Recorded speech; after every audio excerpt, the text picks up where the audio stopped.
자, 초등 진단평가 보고서는 한 6 쪽 정도가 나와요. 7쪽 정도 나와서 각 페이지별로 상세하게 코멘터리가 들어가 있기 때문에 이거를 모두 다 세세하게 보시면서 상담을 진행하실 필요는 없어요.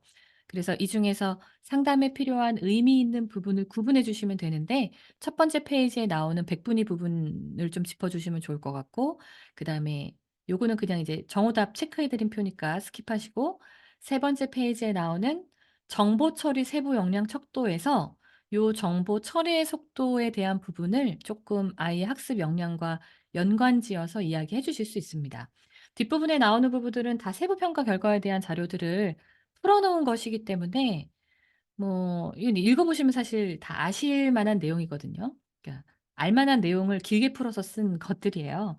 그래서 굳이 여기에다 첨언을 하지 않으셔도 되고, 뭐 때에 따라서는 원장님께서 판단하셔서 쪼끔 더 자세하게 좀 짚어 보실 내용이 있으면 그거는 재량껏 상담을 해 주시면 될 것 같습니다. 요 두 부분에 대한 포인트를 말씀드리는 이유는 그 아이의 학습적인 역량을 좀 입시랑 연결지어서 얘기할 수 있는 이슈들이 있기 때문이에요. 보통 이제 문해력 평가나 독해력 평가, 독서 논술학원에서 진행하는 많은 그런 그 독서 평가들이 있어요. 이게 학력 평가와 가장 큰 차이점은 범위가 없다는 것이죠.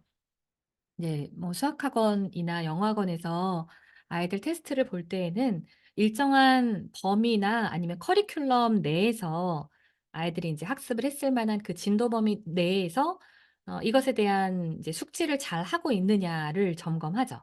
이제 거기서 쪼끔 더 나아가면 좀 더 창의적인 문제 해결을 요하는 이런 난이도 있는 문제들까지 다루기도 하지만, 그거는 일부분이고 대부분은 보편적인 지식의 내용을 점검하는 진단 평가들로 이루어지는데 반해서 이 읽기랑 문해력 역량은 이 기준이 좀 애매하거든요. 근데 매일 국어는 그런 다른 독서 평가에 비해서는 상당히 학습적인 부분에 대한 요소를 강화한 진단 평가지를 받아보실 수가 있어요.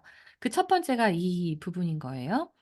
여기 보시면 이제 이거는 뭐 무시하셔도 되고, 총점만 봤을 때 그러니까 이 총점을 보고 이 아이가 글을 잘 읽는다는 거냐, 문제를 잘 푼다는 거냐, 뭐 어휘력이 좋다는 거냐, 이거를 어 뭐 그 세부적으로 설명하기는 좀 어려운 부분이잖아요. 물론 세부적인 안대는 뒤쪽에 자세히 나오긴 합니다.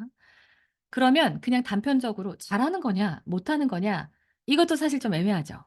88 점이면 잘하는 건가요? 못하지는 않는 건가요?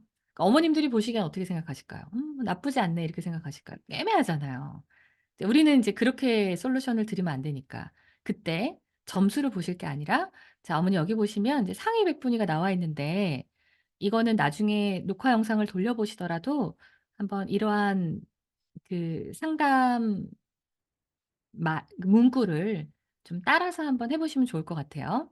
자, 매일 국어는 이제 그냥 일반 독서 논술에서 이 치러지는 이런 어휘력 평가나 아니면 지문 에 대한 이해도 평가, 또 비판 추론 평가 이런 것과는 달리 제시문 자체가 교과서로 출제가 되고 있다. 이 의미를 어떻게 해석을 해 드릴 수 있냐면, 아이가 선생님이나 어떤 다른 참고서나 인강의 도움 없이 그냥 온전하게 텍스트로만 내가 공부해야 될 내용을 마주했을 때 이 아이가 얼마나 자기주도적으로 학습 역량을 가지고 있느냐를 의미한다.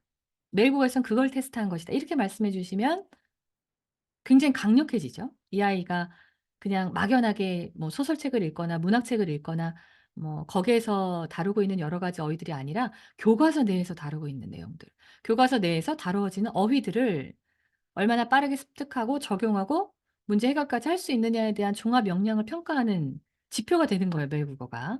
실제로 그렇게 나와 있죠. 그 능력이 상위 13% 라는 거다. 그럼 그 능력이 바로 뭔가요? 내신 능력이 내신 능력. 학교에서 AI가 앞으로 공부를 해 나갈 때 학습적인 그 자기주도 학습적인 교과 학습적인 역량이 상위 13% 라는 거예요. 그럼 얘 몇 등급이죠? 3 등급이에요, 3 등급. 지금 이제 바뀔 거니까 고교학점제 때 바뀔 거니까 그래도 2 등급이죠.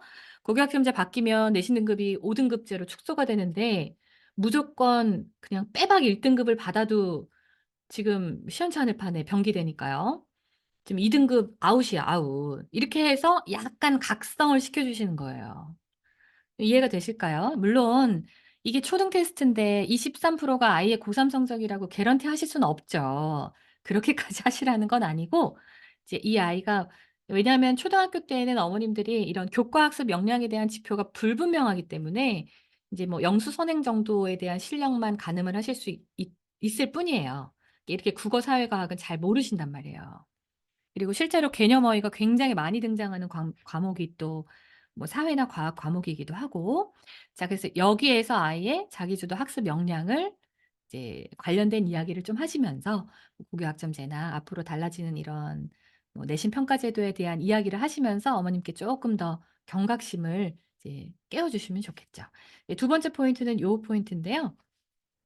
이제 보통 그 읽기를 테스트하는 테스트에 있어서 이 속도 체크를 하는 것이 들어가 있는 것도 있고 안 들어가 있는 것도 있는데, 저희는 이 두 가지를 분리해서 체크를 한다는 데에 의의가 있어요.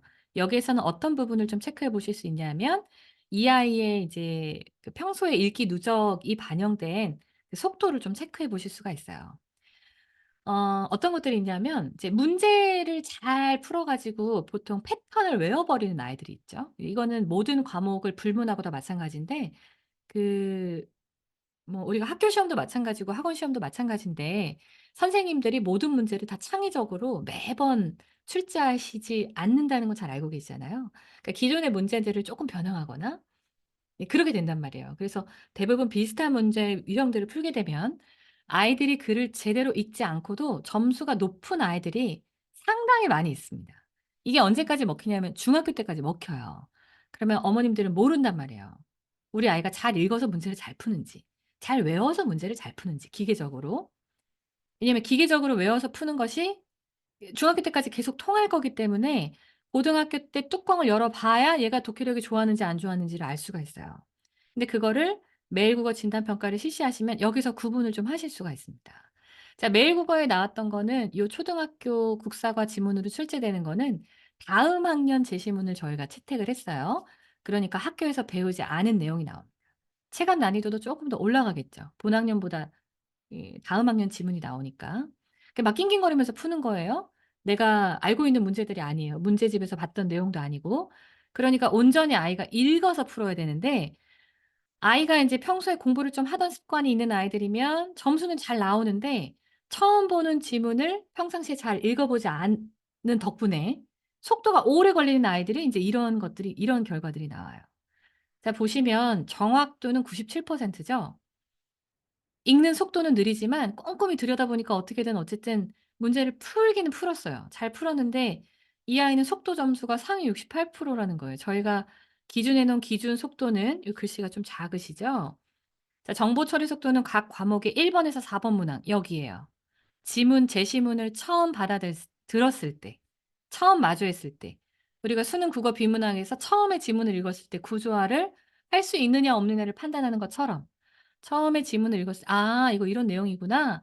요러한 정보들이 여기에 있구나를 빨리빨리 서칭하고 정리할 수 있는 능력이에요. 정보를 처리하는 능력인데, 저희가 100점 만점을 기준으로 산출한 기준이 기준 시간 175 초였는데 이 아이가 365 초가 걸렸죠. 평균적인 아이보다 2배 이상 소요가 더 많이 된다는 거예요, 이 글을 파악하기 위한 시간이. 이 잘하는 아이들, 독해력이 좋은 아이들은 문제도 잘 풀지만 글을 빠르게 읽고 수집하죠, 집중해서 몰입해서. 그러니까 요런 아이들은 '아, 어머니 아이가 공부를 잘하고 머리가 없는 애는 아닌데 아마 평상시에 텍스트를 접하는 기회들이 좀 적었던 건 아닌가요?' 이렇게 이제 "적었던 것 같아요." 이렇게 말씀을 하시면서 평상시에 이런 독서에 대한 성향이나 패턴을 또 인제 수집하실 수도 있겠죠.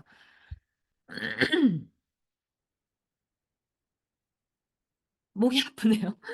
네. 그래서 요렇게 하시면 되고, 물론 이제 잘하는 아이들이, 속도도 좋은 아이들이 있어요. 그럼 고런 아이들은 어떻게 상담하시냐면, 굉장히 그 나이스한 결과잖아요. 속도도 적정하고 또 그에 대한 이제 정보 처리나 문제 해결 능력도 굉장히 우수한 탁월한 아이들, 요런 아이들은 다른 아이들보다 교과 역량에 대한 것이 지금 잘, 이 기본기가 잘 잡혀 있는 아이라서 빠르게 이 초등학교 6 학년 2 학기까지를 한번 이제 쭉 리뷰를 하고 건너뛴다고 하시면 안 됩니다.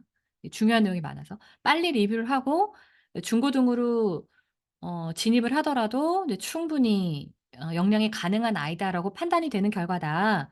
네 요렇게 학습을 해 주시면 되죠. 안내를 해 주시면 되겠죠.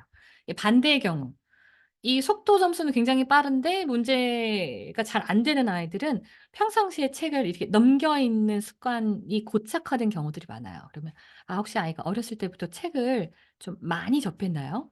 그럼 이제 이야기책 위주로 읽은 아이들이 주로 정독이 잘 안 되거든요.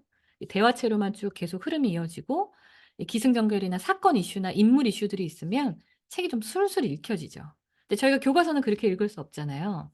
내용을 이렇게 짚어가면서 읽어야 되는 다른 형태의 독서 형태이기 때문에 이제 또 책을 또 지나치게 많이 읽은 아이들을 이 눈이 이제 빨리빨리 돌아가는 아이들은 그런 중요한 내용들을 또 놓치거나 간과할 수 있는 이 습관이 있는 아이들 바로잡아 줘야 되죠. 그래서 고런 아이들은 그게 잘못됐다라고 상담을 하시기보다는 책을 많이 읽은 건 어쨌든 장점이잖아요. 어머니께서 독서 교육을 잘 시키셨다.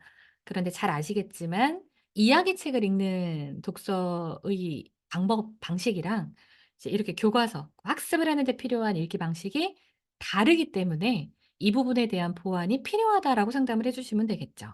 그래서 아무래도 아이가 책을 좋아하고 책을 많이 읽으면 좀 안심을 하게 되잖아요, 학부모님 입장에서는. '아 우리 아이가 책도 좋아하고 공부도 잘하겠네.'